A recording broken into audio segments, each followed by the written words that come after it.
They say grief makes time stop, that when you're watching someone you love take their last breaths, the world shrinks to just that hospital room, that beeping monitor, those labored inhales and exhales.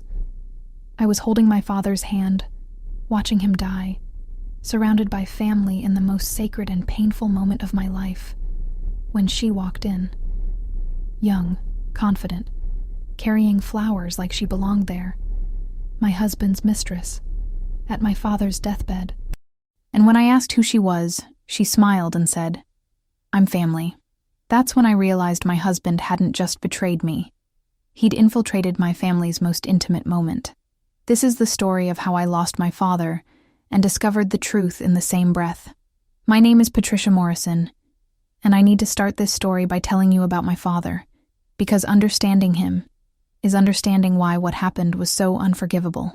My daddy, Robert Morrison, was a giant of a man.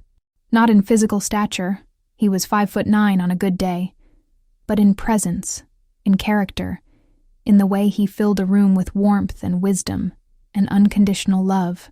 He was born in rural Alabama in 1948, the son of sharecroppers who couldn't read but understood the value of education.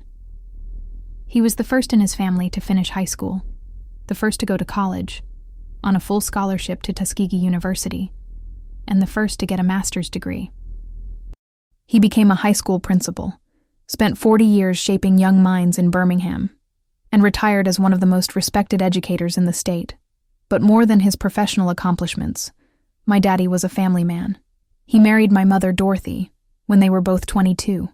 They had 3 children, my older brother, Marcus, me, and my younger sister, Renee.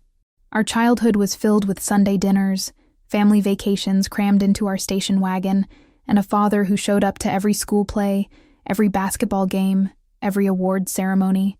"My job is to be present," Daddy used to say. "Money comes and goes, but time with the people you love, that's the only currency that matters." He and my mother were married for 52 years, before she passed from breast cancer 6 years ago.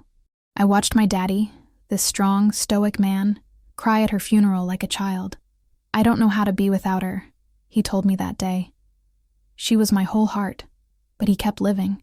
For us, his children, for his grandchildren. He said Mama wouldn't want him to give up, so he didn't. He stayed active in his church, mentored young teachers, traveled to visit each of us regularly.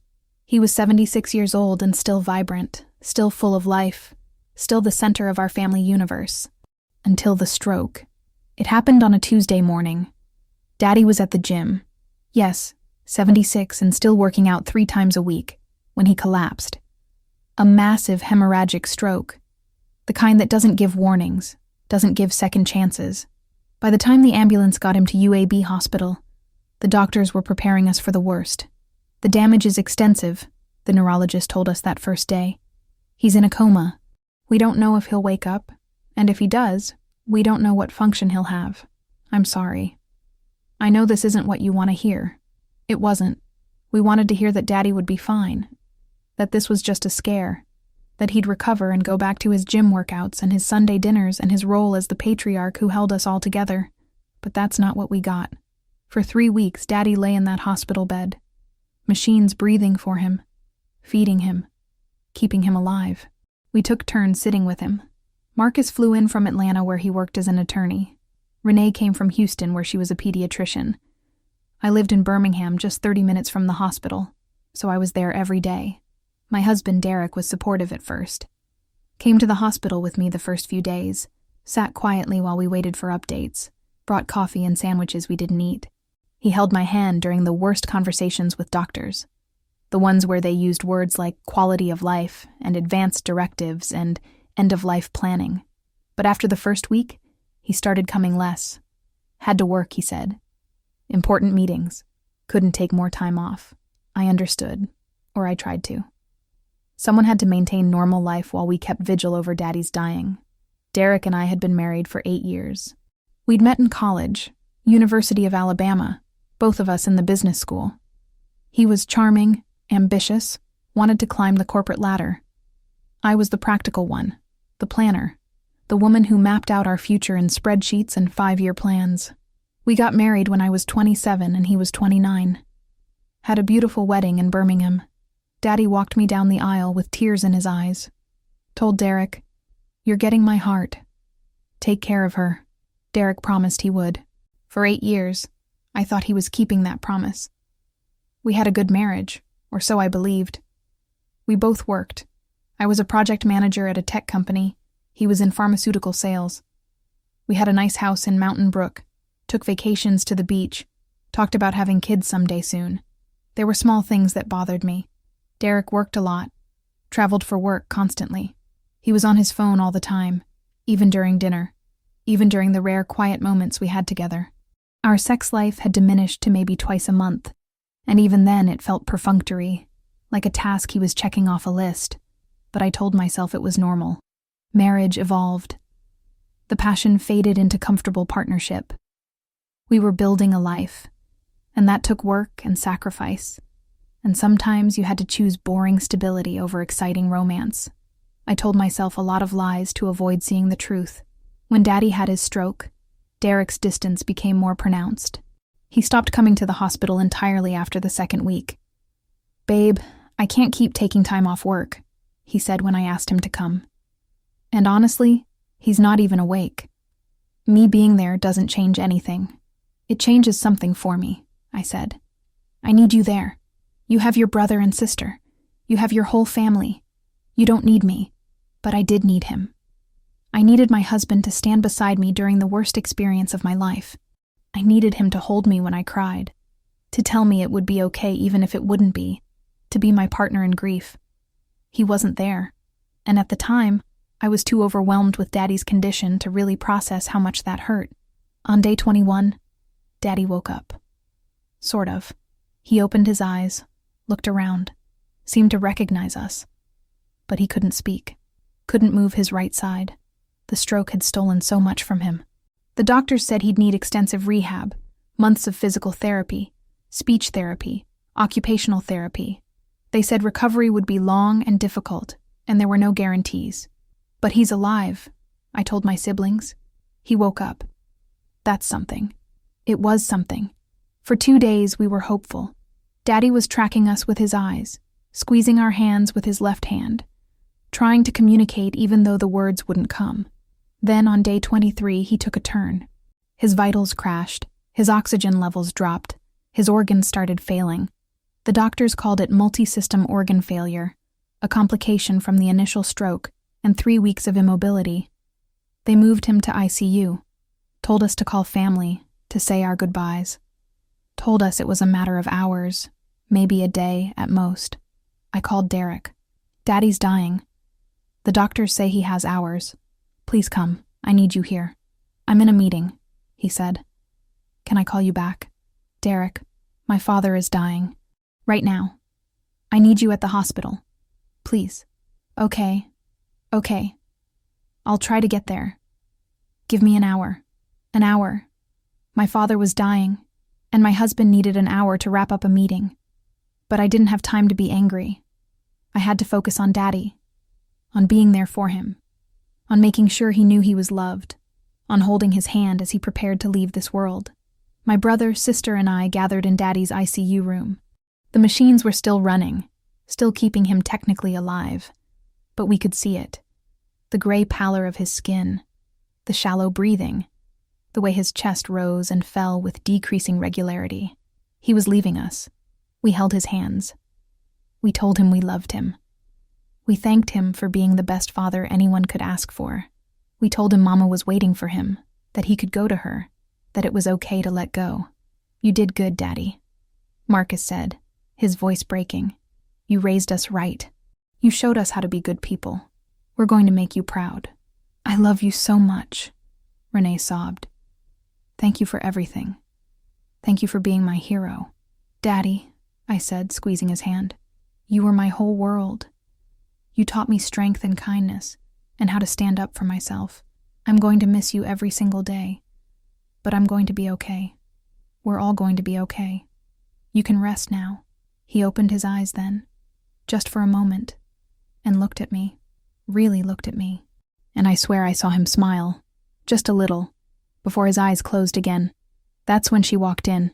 I heard the door open, heard someone say, "Oh, excuse me," heard footsteps approaching.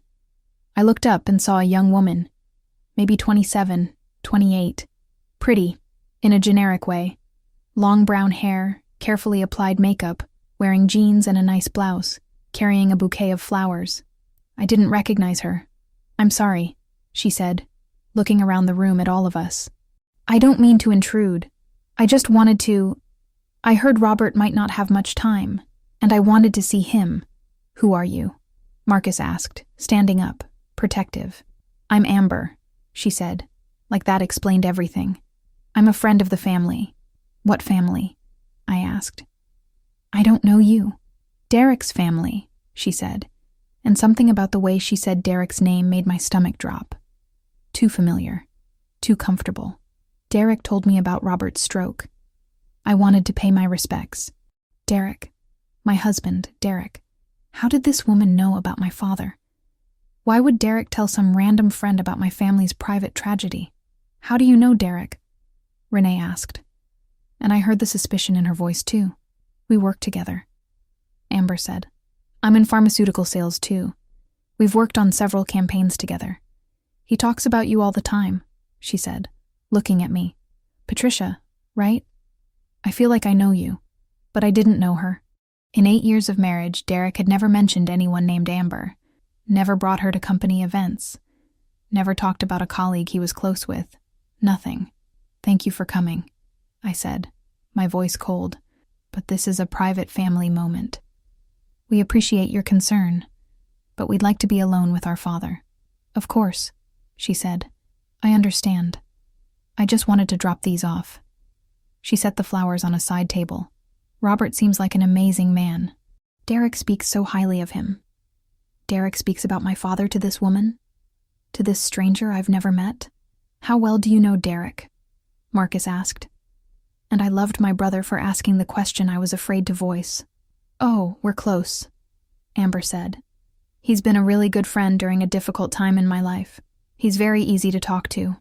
Very easy to talk to." The way she said it, with warmth, with affection, with an intimacy that made my skin crawl. "I think you should leave," I said, standing up now. "My father is dying and you're not family. Please go." "Of course," she said. But she didn't move immediately. Instead, she looked at Daddy's still form in the hospital bed, and I saw tears in her eyes.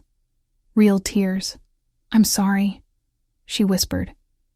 "I know how much he means to all of you. Derek says you're very close to your father. I hope you get to say everything you need to say," Derek says. Derek told her. Derek shared intimate details about my family, my father, my grief with this woman. She left finally, and the moment the door closed, I pulled out my phone and called Derek. No answer. I called again, and again, and again. On the 5th call, he picked up. "Babe, I'm still in the meeting. Who is Amber?" I asked. Silence. Complete, damning silence. "Who is Amber, Derek? And why did she just show up at my father's deathbed claiming to be a friend of the family?" "She works with me. I mentioned your dad's situation, and she wanted to pay respects. That's all." "That's all? You told a coworker I've never heard of intimate details about my father's condition? You shared our family's private business with some woman who felt comfortable enough to show up at the hospital? She was trying to be nice. I don't care what she was trying to be. I care that my husband is sharing my grief with strangers instead of being here with me. Where are you, Derek? Where have you been while my father is dying? I told you, I'm at work. For 3 weeks? You've been at work for 3 weeks while I've been living in this hospital? You couldn't take time off, couldn't prioritize your wife, couldn't be here for the most important moment of my life? Patricia, you're being emotional. My father is dying. Yes, I'm being emotional. And you should be here, not sending your coworkers to check on me like I'm some project you delegated. My siblings were staring at me. The nurse had poked her head in, checking if everything was okay. I was making a scene in the ICU while my father was taking his last breaths. I'm coming, Derek said. I'll be there in 30 minutes. Don't bother, I said, and hung up. I turned back to Daddy's bed. His breathing was shallower now, more irregular. The machines were beeping more insistently. The nurse adjusted something on his IV, checked his vitals, gave us a look that said, "It's time." We gathered around him again, held his hands, stroked his forehead, whispered our love into his failing ears, and 20 minutes later, my father took his last breath. The machines flatlined. The steady beep became one long, continuous tone. The nurse came in, checked for a pulse, noted the time of death, 3:47 p.m. on a Thursday afternoon in March. That's when Robert Morrison, age 76, beloved father and grandfather, pillar of his community, left this world. I collapsed against my brother. Renee was sobbing. We held each other while nurses and doctors moved around us with practiced sympathy, doing whatever medical professionals do when someone dies. Derek showed up 35 minutes later, walked into a room where my father's body was already being prepared for transport to the funeral home. He tried to hug me. I pushed him away. "You're too late. Babe, I'm sorry. Traffic was terrible. You're always too late. You've been too late for 3 weeks. You were too late for my father's last breath. You were too late for the moment I needed you most. You're just too late. Patricia, please. Go home, Derek. I don't want you here." He left, and I stayed at that hospital until they took Daddy's body away, until there was nothing left but an empty room that still smelled like antiseptic and death. The next few days were a blur of funeral planning, choosing a casket, picking out hymns, writing an obituary, notifying people. My siblings and I moved through the motions like zombies, functioning but not really present. Derek tried to be helpful, showed up at the house, offered to make calls, tried to support me, but I couldn't look at him without seeing Amber's face, without hearing her say, "Derek speaks about you all the time," like she knew my life, my marriage, my father. The funeral was on a Monday. Hundreds of people came. Daddy's former students, colleagues, church members, friends from decades of being a fixture in Birmingham's Black community. The church was packed. People shared stories about how Daddy had changed their lives, mentored them, believed in them when no one else did. I gave the eulogy, talked about the man who taught me to be strong, to stand up for myself, to never accept less than I deserved. I made it through without crying, channeling Daddy's strength, his dignity. Derek sat beside me in the front pew, and 3 rows back, I saw her, Amber, at my father's funeral, wearing a black dress, crying like she had any right to mourn him. After the service, during the repast at the church fellowship hall, I confronted her. "Why are you here?" I asked, pulling her aside. "I wanted to pay my respects," she said. "Robert sounded like an amazing man. You didn't know him. You have no connection to him. You have no reason to be here." "I have a connection to Derek," she said. "And Derek loved Robert. So I'm here supporting Derek." "Supporting Derek," I repeated. "You're here supporting my husband." "Yes," she said, and something in her tone, defensive, possessive, made everything click into place. "You're sleeping with him," I said. Not a question. A statement. Her face went pale. "I don't know what you're talking about." "Yes, you do. You're sleeping with my husband. That's why you showed up at the hospital. That's why you're at this funeral. Because you're his mistress, and you thought you belonged here. I'm not. Don't lie to me. Not here. Not at my father's funeral. Just don't." She looked around, checking if anyone was listening. Then she lowered her voice. "I didn't know he was married at first. He said he was separated, that you two were getting divorced, that the marriage was over and everything but paperwork. Of course he did. The oldest lie in the cheater's handbook." "When?" I asked. "How long?" 6 months, she whispered. "We met at a pharmaceutical conference in Nashville. We connected, started talking, and then it just happened. 6 months. For 6 months, while I was planning our future, while I was being a good wife, while I was trusting him, he was fucking a woman barely out of college. And he told you about my father's stroke?" I asked. "Yes. He was upset. Said he needed someone to talk to. I was there for him." "You were there for him," I said, my voice eerily calm. While I was at the hospital watching my father die, my husband was crying to his mistress about how hard it was for him. That's what you're telling me? I didn't know you didn't know about us, she said. And she actually looked sorry. He said you knew. He said you were fine with it, that you two had an arrangement. We don't have an arrangement. We have a marriage. Or we did. Until you. I'm sorry, she said. I really am. If I had known, you would have done it anyway, I said. Women like you always do. You hear what you want to hear. Believe what you want to believe. And tell yourselves you're not the villain in someone else's story. But you are. You're the villain in mine. I walked away from her. Found Derek talking to some of Daddy's former colleagues, playing the grieving son-in-law. We need to talk, I said. Now. We went outside, to the parking lot, away from witnesses. Is it true? I asked. Are you sleeping with Amber? He didn't deny it immediately, which was all the confirmation I needed. How long? I demanded. Patricia, how long? 6 months. It started at a conference. It was supposed to be just once, but then we kept seeing each other.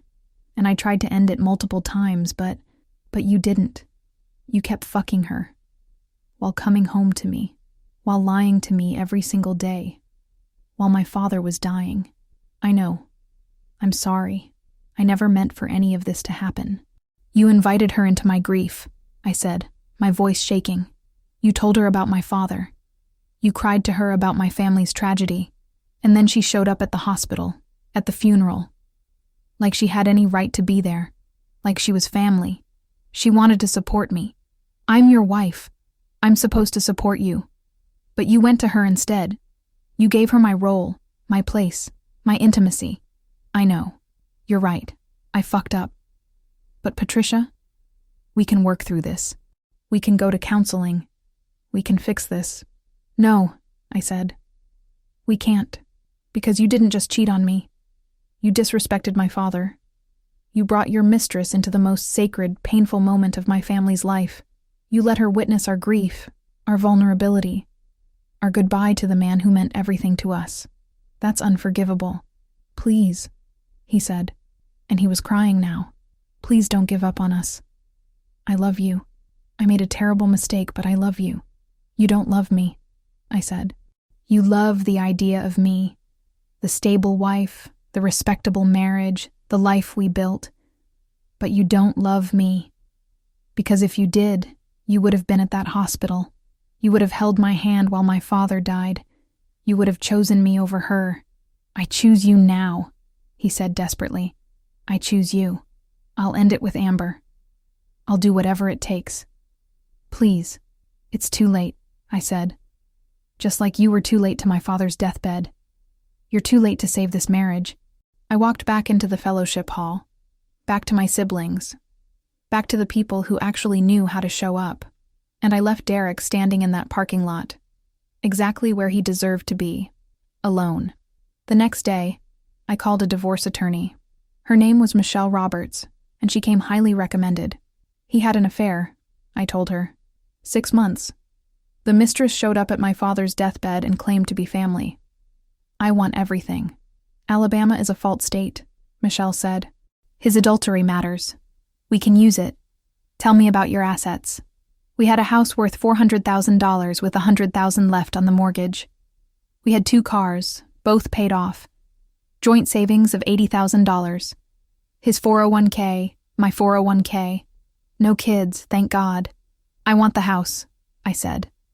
I want him to pay the remaining mortgage. I want my share of everything else, and I want him to know that his affair cost him more than just his marriage. We can make that happen, Michelle said.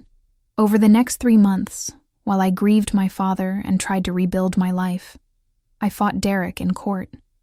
He wanted to keep the house, claimed he deserved half of everything despite his infidelity. His lawyer argued that Alabama's fault-based divorce laws were outdated, that his affair shouldn't impact the division of assets. Michelle destroyed that argument. We had evidence, text messages between Derek and Amber, hotel receipts, credit card statements showing Derek spent thousands on her, dinners, gifts, weekend getaways, all paid for with our money.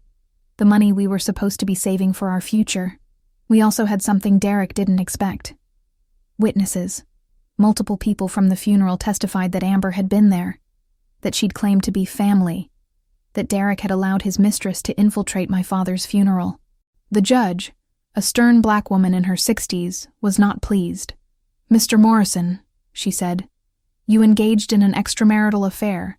You used marital funds to support that affair, and you allowed your paramour to intrude on your wife's family during their time of grief. That shows a profound lack of character and respect. I'm awarding the marital home to Mrs. Morrison, and you'll be responsible for paying off the remaining mortgage. She'll receive 60% of the remaining marital assets. You'll keep your 401k, she'll keep hers, and you'll pay her attorney's fees." Derek tried to appeal. Michelle shut that down quickly.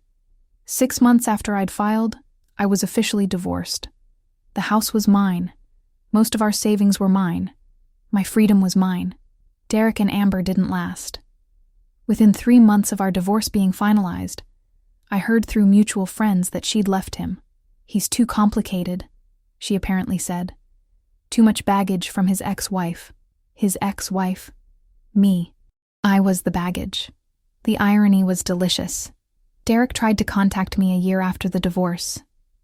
Sent me a long email apologizing, saying he'd made the biggest mistake of his life, asking if we could talk, maybe try to be friends.